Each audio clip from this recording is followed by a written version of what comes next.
rightfully fear a Donald Trump dictatorship. Right now, however, we are being ruled by a Samuel Alito dictatorship. And right now, we have to take measures to overthrow it. Caught flying one insurrectionist flag at his Virginia home while he was adjudicating cases that could have benefited the Trump coup attempt, Alito simply lied about it, claiming he had no role in it, then contradicted himself by telling a backstory of petty personal recrimination involving his wife and neighbors, a backstory which had its own set of lies. And now we know that that entire story was, at best, a lie of omission. Because when Alito was caught improperly flying a disqualifying insurrectionist symbol in public at his primary home in 2021, he was still continuing to hide the fact that through much or all of last summer, he was flying a different disqualifying insurrectionist symbol in public at his vacation home in New Jersey. It is, as you know by now, the Appeal to Heaven flag. The Appeal to Heaven flag, stolen by groups of Christo-fascists from its historical role in our founding revolution and repurposed by them to rationalize a fundamentalist religious dictatorship replacing representative government in our country.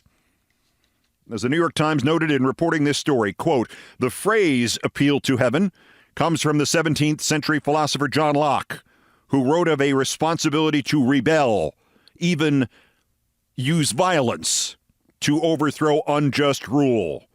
Quote, it's a paraphrase for trial by arms, Anthony Grafton, a historian at Princeton University, said in an interview, unquote. It's a paraphrase for trial by arms, and it's been flying in public view from Samuel Alito's home. And this is not merely the kind of anti-democracy symbol of the so-called distress flag, the U.S. flag flown upside down. This one, the Jersey flag, is an implied call to violence. And Alito flew it or let it be flown from his vacation home in Long Beach Island, New Jersey, for much of last summer. Alito had yet to comment on this extraordinary, indefensible violation of the most minimal standard of judicial impartiality and loyalty to the Constitution. Presumably, he was too busy trying to figure out who to blame the flying of this flag on. It goes without saying that if there were any remaining ethical or even political justifications for permitting Alito to remain on our Supreme Court, they have now come to an end. There are no traditional means to remove him from his position. He and Clarence Thomas and John Roberts and the three Trump whores they serve with are untouchable. Certainly they think they are. There are only three ways to proceed, and all should be used. If you will hearken back to yesterday's episode, I noted the Bloomberg News report on increasing indications from political pollsters and focus group stagers that voters from all political extremes have suddenly begun to view the Supreme Court as rogue, as dangerous, as unpredictable. If running a campaign promising to expand the court or to purge its corrupted members like Alito seems too strong or too risky right now, at minimum, Democrats, from local city candidates to President Biden, must adopt as at least one of their campaign strategies a direct statement that they will rein in this renegade, anti-democracy, anti-woman, anti-minority, anti-American collection of theocrats and political zealots who have hijacked the Supreme Court. Secondly, there must be hearings by the Senate Judiciary Committee now. Chairman Durbin of Illinois should have an outline ready by a week from Monday of what he wants and from who, and he should prioritize it ahead of all other business. As Brian Beutler suggested, if he fears that subpoenas to Alito and Thomas and the others would be ignored, he can instead subpoena the three liberals and have them testify to what the fascists like Alito are saying in private and to what they, Jackson, Kagan, Sotomayor, have really meant by their alarming, cryptic, brief criticisms of Alito and the others. Thirdly, if necessary, we may be placed in a position of having to ignore the Supreme Court the way Abraham Lincoln did. This would require the president's reelection and, in theory, both retention of the Senate and gaining control of the House, although the latter two are not really mandatory. It may come down to this. Ultimately, the message to Roberts and Alito may have to be, in effect, you have made your ruling on such and such a case. Now, how exactly do you expect to be able to enforce it? Translation, you and what army? Because the appeal to heaven flag that Alito has been flying is an exhortation to physical violence. And we need to be prepared for that. The people who would, by any means available, turn this country into a religious dictatorship, a kind of westernized Iran, have already overtaken one political party. This same flag sits outside the office of Speaker Mike Johnson and other representatives, including Boebert and Chip Roy, right now. And now we learn at least one member of the Supreme Court's home. And if these are their rules now, we must beat them at their own game. Because Sam Alito is a prejudiced, dishonest, lazy, proselytizing fraud with a messiah complex and an agenda.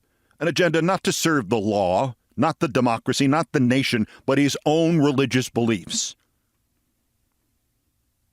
If it was not obvious before, it is unavoidable now. He is intent on turning the Supreme Court into the Republican Supreme Religious Court and intent on turning this nation into a theocracy. He may have already done the former and is well on his way towards the latter.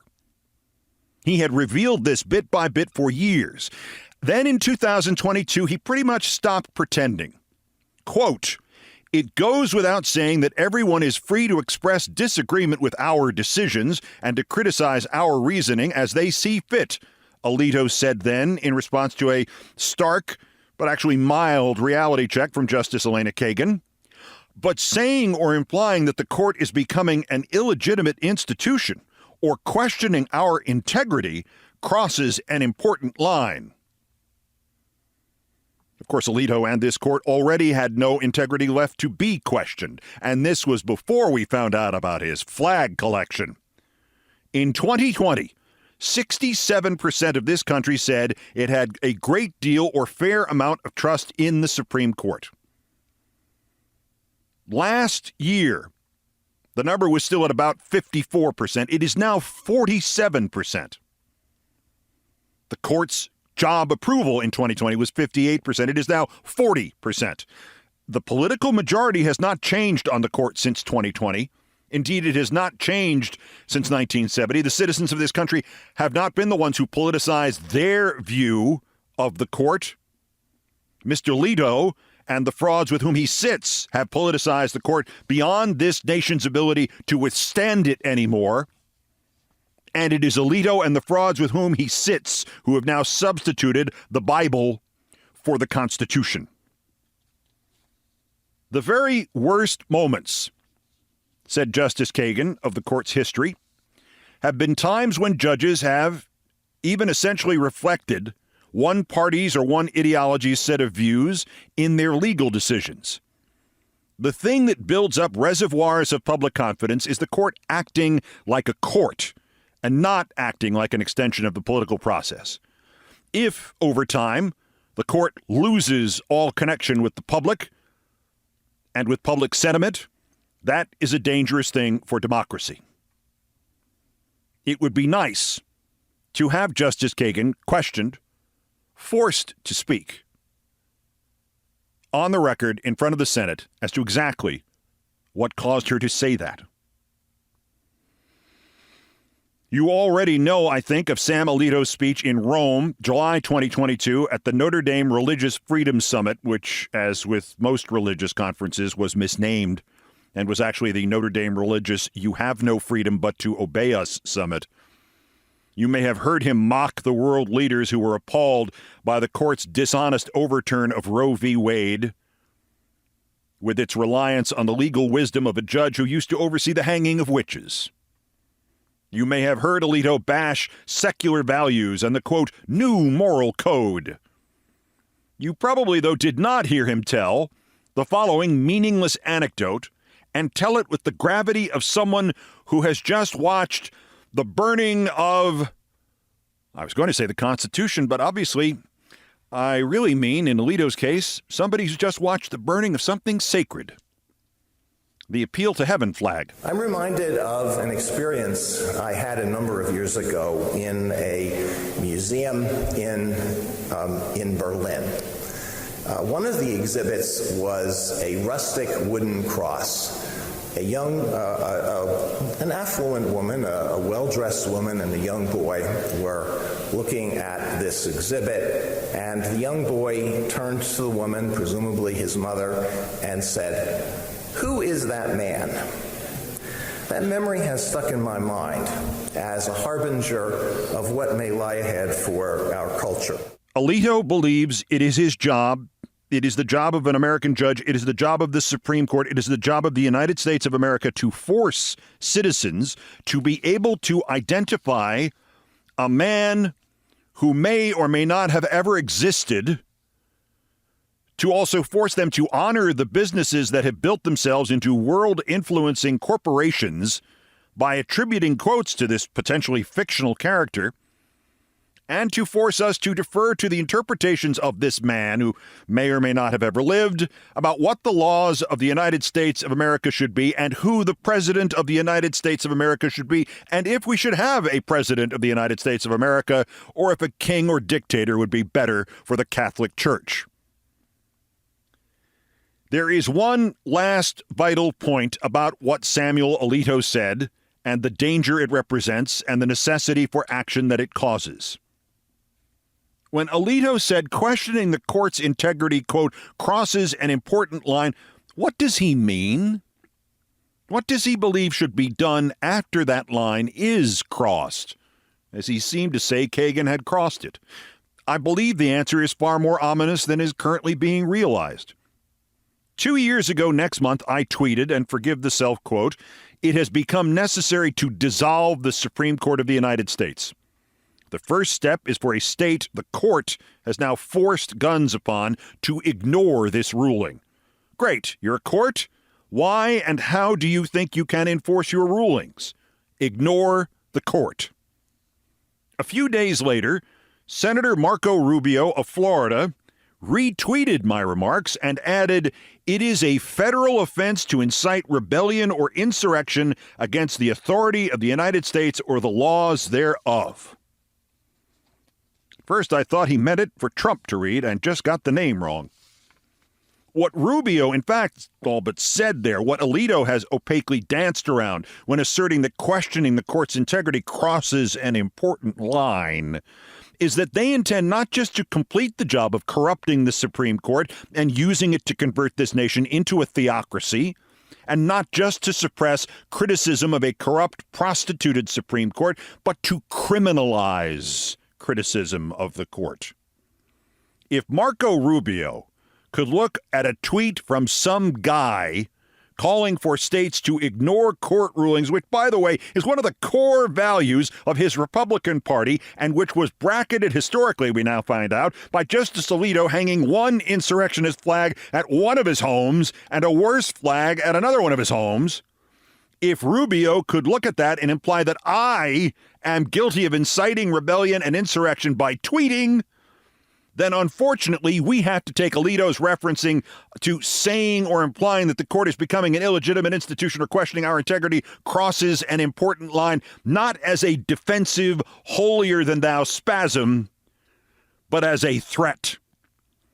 Samuel Alito is a threat to the United States of America, and we must defend our nation. The would-be dictatorships are stacked up so thick they have to wait for permission to land. In a surprise announcement, on the other hand, Donald Trump has declared himself dead. They were authorized to shoot me, begins his email to try to con more money out of his dumbest cult members. Quote, I nearly escaped death. I I nearly escaped death. I mean, so you didn't escape death? I nearly escaped death. Well, that certainly would explain the cognitive decline of his, wouldn't it? All jokes aside, and metaphorically speaking, Trump may actually be right. Something big has changed this week. If it is followed up upon, it will be with us through the election. It will expand, and it will help us fight back against the mass stupidity, the extraordinarily uninformed part of the electorate Trump was writing to there, the teeming millions of morons who were shown a standard boilerplate authorization given to every FBI agent and virtually every policeman in this country every day, every hour, and who, having been shown this, in the Bill Hicks line, like a dog being shown a card trick, are now convinced or pretending to be convinced that it was a death warrant issued by Biden against Trump. Obviously, Biden didn't do that. What he did, what he changed was he and those around him apparently decided yesterday, Tuesday, maybe earlier, to take the foot off the brake, to pull out the stops. They have decided, yes, we will call Donald Trump all those things he is. A loser, a madman, a fascist, and after this week and the Unified Reich video,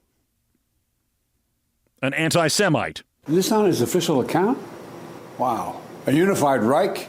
That's Hitler's language. That's not America's. Took to social media and highlighted language from Nazi Germany. Highlighted language from Nazi Germany. The last person I'm going to take advice from as a Jewish person is a known anti-Semite who's had dinner with anti-Semites, who said there was good people on both sides after Charlottesville. He's the last person I'm going to take advice from. President, Vice President, and the First Gentleman calling an anti-Semite an anti-Semite. It is a start.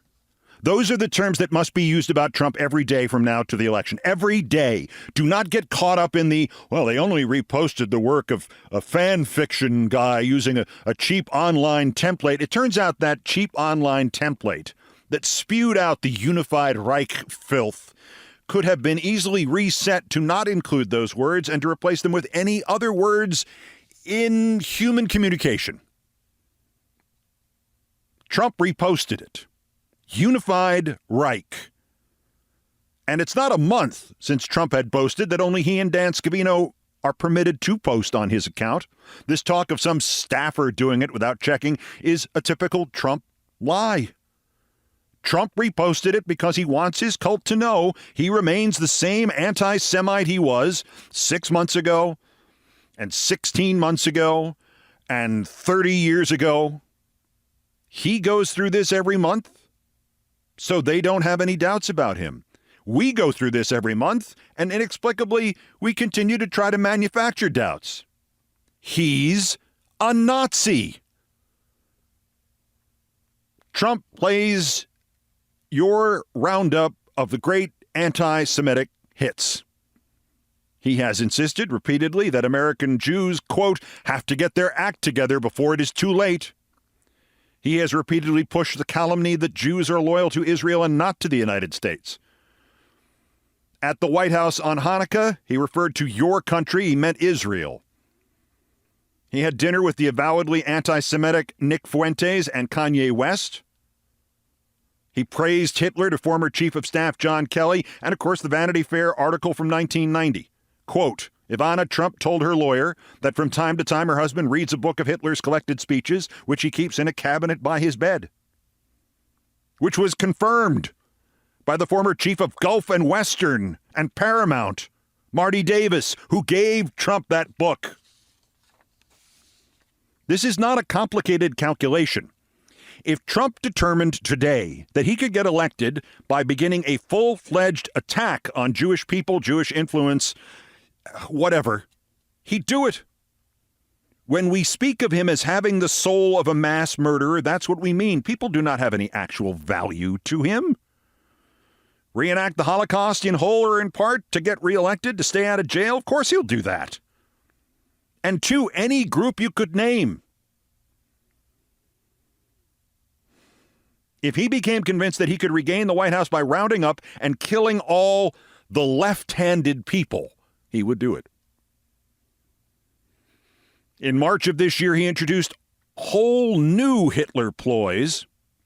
The whole January 6th hostages thing is just a replay of how Hitler used to talk about Nazi party members who had been jailed. Trump's reverence for Ashley Babbitt, that's just a replay of Hitler's constant invocation of Horst Wessel, shot by the communists, and the idea of having that second national anthem, that creepy thing he plays at his Bund rallies, that's just stolen from the Germans, and they used it until 1945 and called it the Horst Wessel song. I don't know how this could be any clearer. The terminology must be used, and it must get stronger as Election Day nears. Today we call him an anti-Semite. Tomorrow, I want to hear the first gentleman call Trump a Nazi. Because whatever the deeper psychology of Trump, from being a disturbed and apparently homicidal child through adulthood and now into old age, when deterioration has been added to this fatal mix, there is a simple through line. He craves money and power. He does not feel alive without both.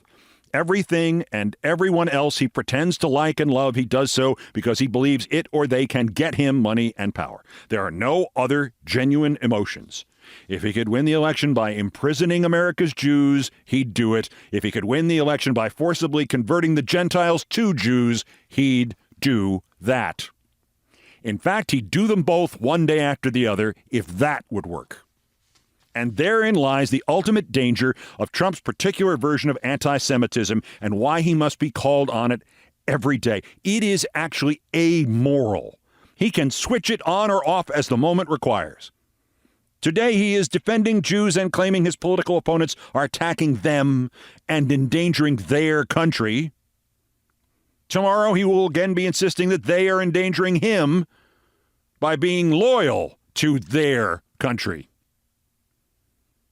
Of the 1,000 different madnesses of Trump, this one may be the most dangerous. And we are reminded again that of the 1,000 different madnesses of the Supreme Court, including its most influential justice, the flag collector, the most dangerous one is that its majority sees this scumbag Trump as a vessel through which it can impose its theocracy to replace the democracy the Supreme Court seeks to murder.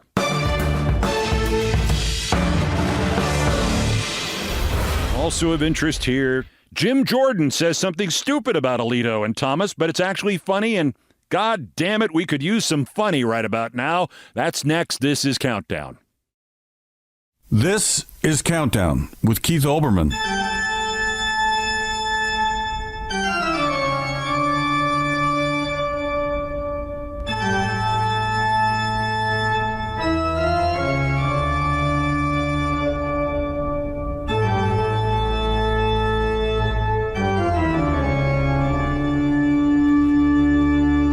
Ahead of us on this edition of Countdown, I ran into Al Roker at the animal hospital the other day. So after he left, I had to tell my friends there my Matt Lauer stories. So let me tell them to you, too, ahead in things I promised not to tell. I lied. But first, as ever, there are still new idiots to talk about, the daily roundup of the miscreants, morons, and Dunning-Kruger effect specimens who constitute today's Where in the World Are the Worst Persons in the World? The bronze, worse, the British Prime Minister Rishi Sunak. In polling, his Conservative Party is down by an average of 21 points to the Labour Party. The Conservatives' big sell at the moment is that they're finally going to start expelling immigrants and sending them to Rwanda. And the government would be allowed to stay in office until New Year's Day, but yesterday Sunak called what the Brits refer to as a snap election on July 4th. This July 4th. July 4th, good call. Nothing says the continuity of British government like putting it up for a vote on the 4th of July. every parliamentary seat will be voted on 43 days from now. Now, I'll have to say, nothing pleases me more than the idea that you could have an election, say an election in this country, for the chief executive officer of the nation and have the entire campaign last only 6 weeks and 1 day. On the other hand, who exactly runs Mr. Sunak's optics?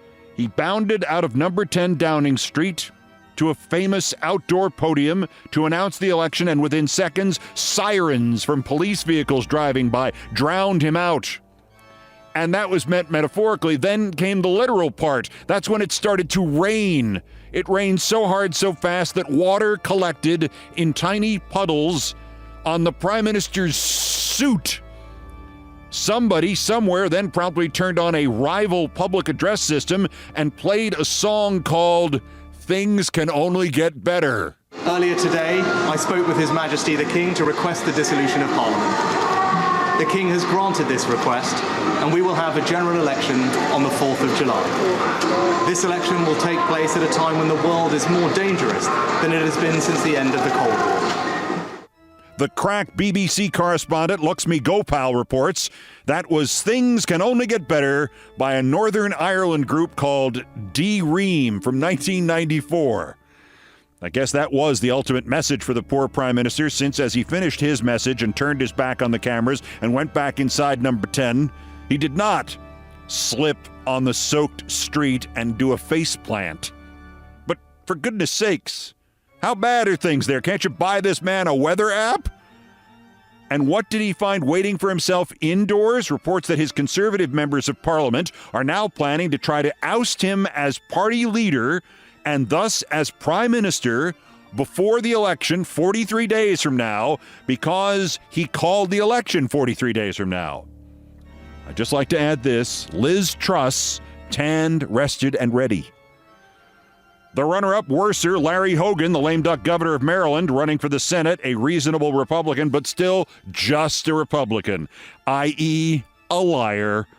Hogan has posted his first campaign video, and with it he has written, "As governor, I promise to uphold Maryland law on abortion, and I kept my word. In the Senate, I will support legislation that makes Roe the law of the land in every state, so every woman gets the reproductive care she needs, because no one should come between a woman and her doctor." Sounds very nice, but it was left to David Simon, the Baltimorean and auteur of the Wire series, to note that Mr. Hogan was not being completely honest, or honest at all, or, as Simon put it, quote, "Callow, lying mook, Larry Hogan, your veto had to be overridden by the Democratic legislature, and then you withheld funds as a means of undermining the ability of Maryland women to control their own bodies, and now you have the nerve to tweet this dishonesty?" Well, of course, David Simon, that he had the nerve to tweet that dishonesty. He's in the party of all the other Republicans. But the winner, the worst, good old Jim Jordan, with one of his typical simplistic tweets. Quote, "America needs more Justice Thomas and Justice Alito and less Juan Merchan." Well, then here's good news for you, Jim Jordan, Republican. If you want more of Clarence Thomas and Sam Alito, all you need is cash. Jim stepped on another rake Jordan 2 days. Worst person in the world!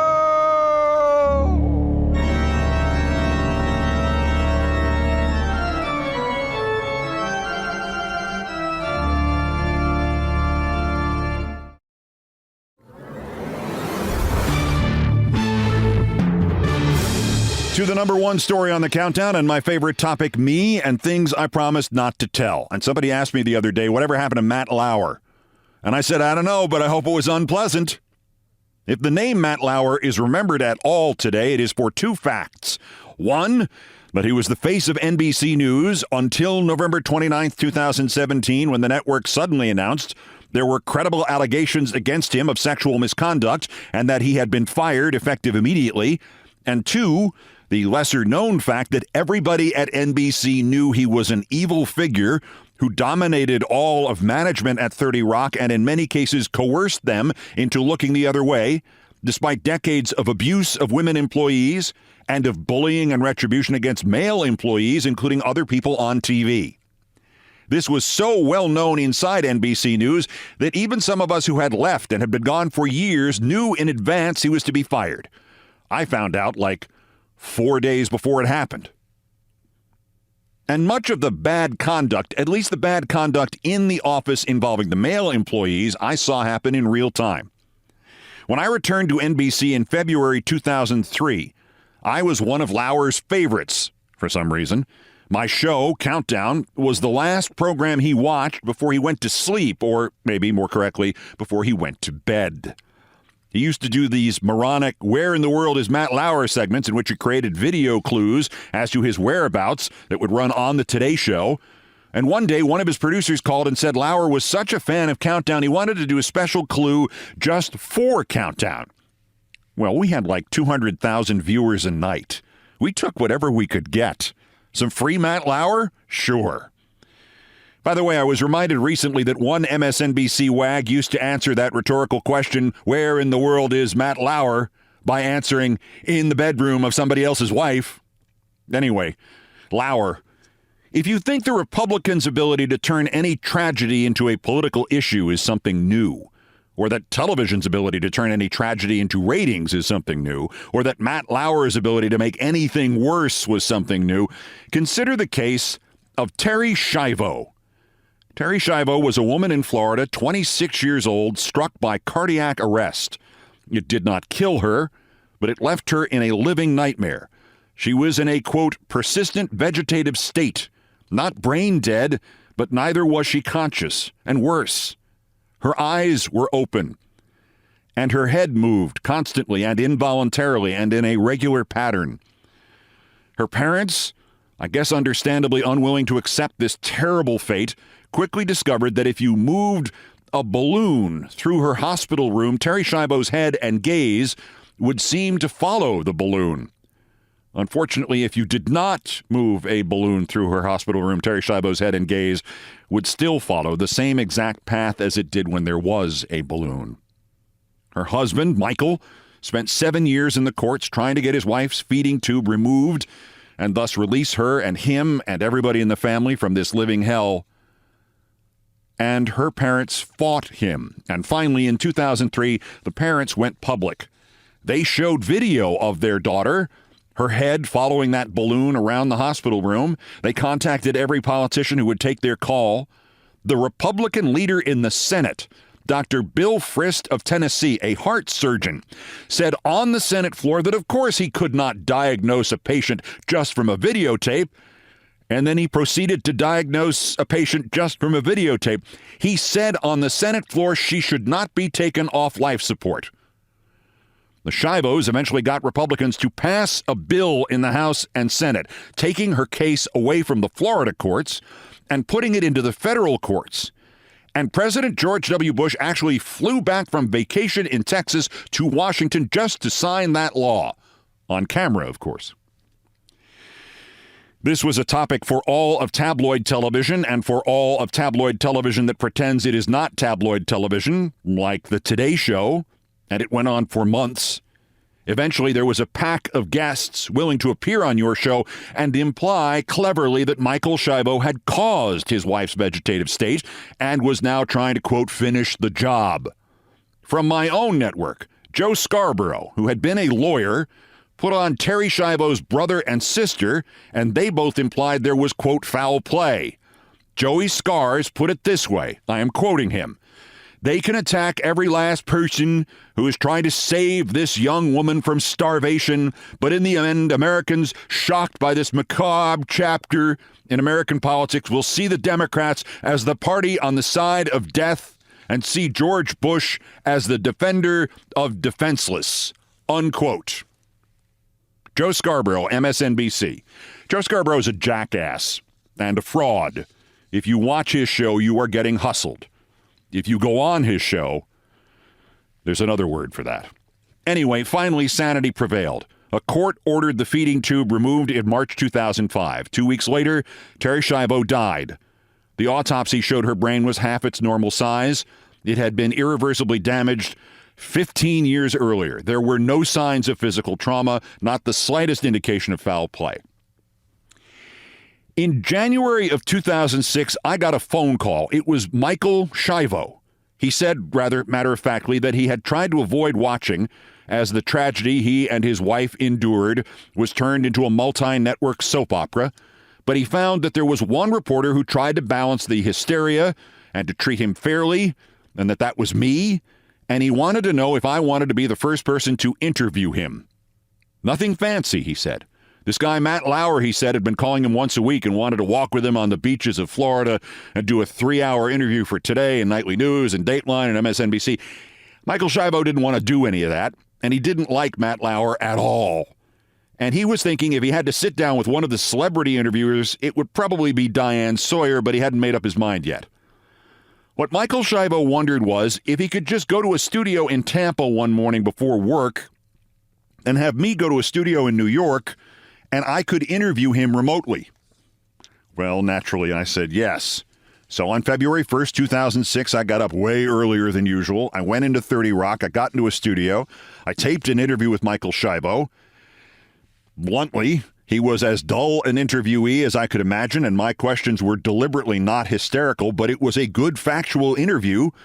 And for a network that struggled as much as MSNBC, it was a big deal just for journalistic credibility, just to balance what we had been playing on the Scarborough Show.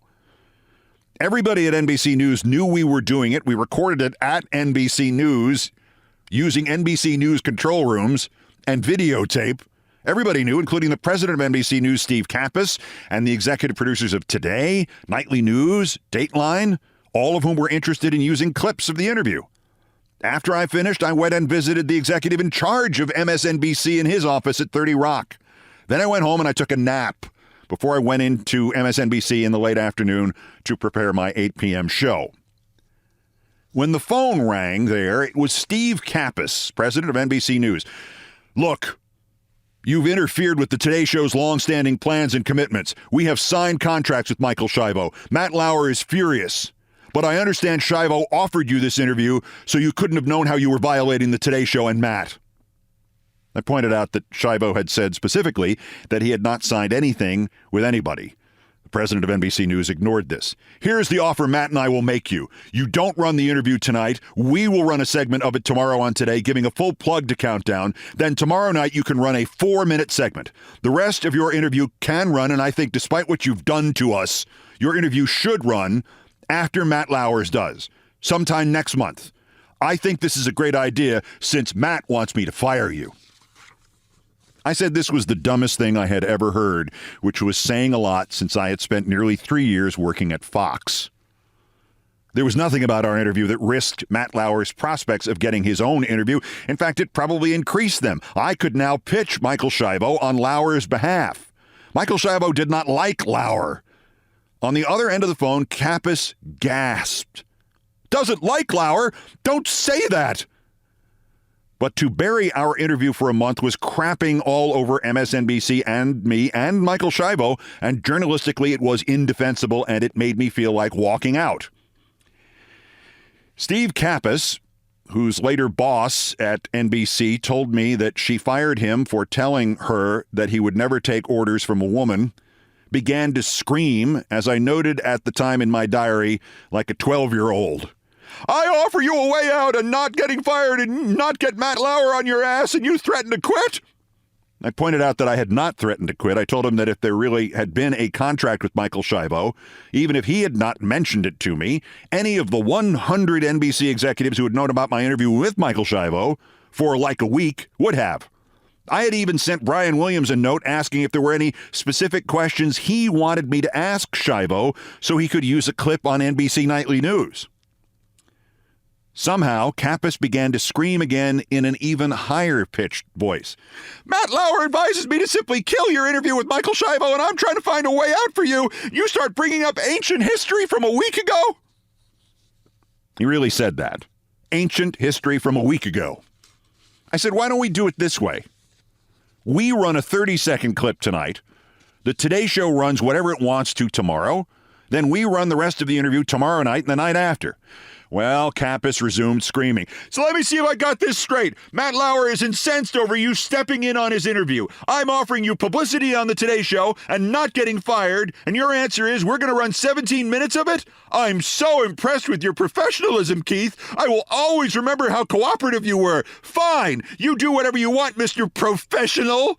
Run the whole half hour tonight. Don't you understand television? Matt needs to be able to say in his first interview since his wife's death. For the 53rd time in my career at NBC News, I thought somebody was secretly filming this and making a segment on it for, I don't know, Punk'd, or did they still run Candid Camera? Well, getting back to the interview here with Kappas, I said that in a month, nobody was going to remember my interview, and Matt could still say in his first network interview since his wife's death. Well, Kappas ignored that too. I have been advised to kill the countdown piece outright, but you do whatever you want for your little countdown show. Go ahead, incur the enmity of Matt Lauer. You think he'll forget this?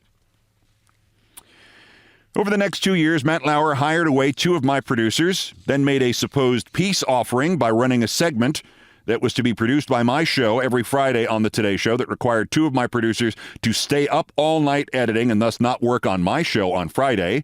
By some strange coincidence, for 4 consecutive weeks, the countdown piece never ran.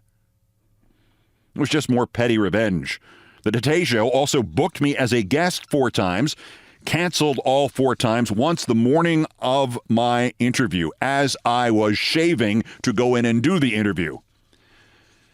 The punchline, of course, my little interview back then with Michael Szabo ran over the next 3 nights. It did not really affect our ratings. It did contribute some tiny amount to the tiny amount of actual journalism MSNBC had done on the Szabo story. It counterbalanced that schmuck Scarborough. And on March 26, 2006, the Matt Lauer interview aired with Michael Szabo. And as NBC Publicity phrased it, Michael and his new wife sit down for their first network interview with NBC News' Matt Lauer. Just like I had suggested.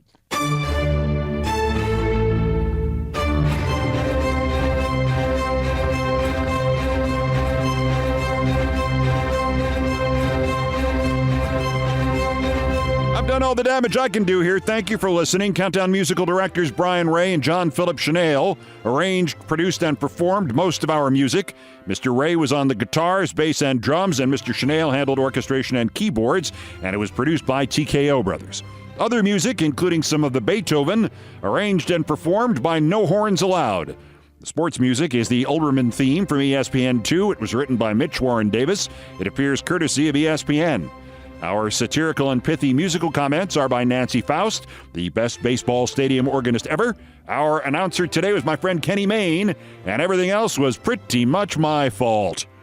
So that's Countdown for this, the 167th day until the 2024 presidential election, and the 1,234th day, that's 1, 2, 3, 4, since dictator J. Trump's first attempted coup against the democratically elected government of the United States. Use the legal system, such as it is. Use the mental health system. Use presidential immunity if it happens, to stop him from doing it again while we still can. Here in New York, anyway, the Memorial Day weekend began about 7:15 Tuesday night, so I'm going to give the throat and the sinuses a bit of a vacation. The next scheduled countdown is Tuesday. Bulletins as the news warrants. I'll be on standby for that Trump rally in the South Bronx tonight. You never know when Sam Alito's going to fly another freak flag somewhere. Maybe this one was over the Supreme Court headquarters. Till the next one, I'm Keith Olbermann. Good morning, good afternoon, good night, and good luck.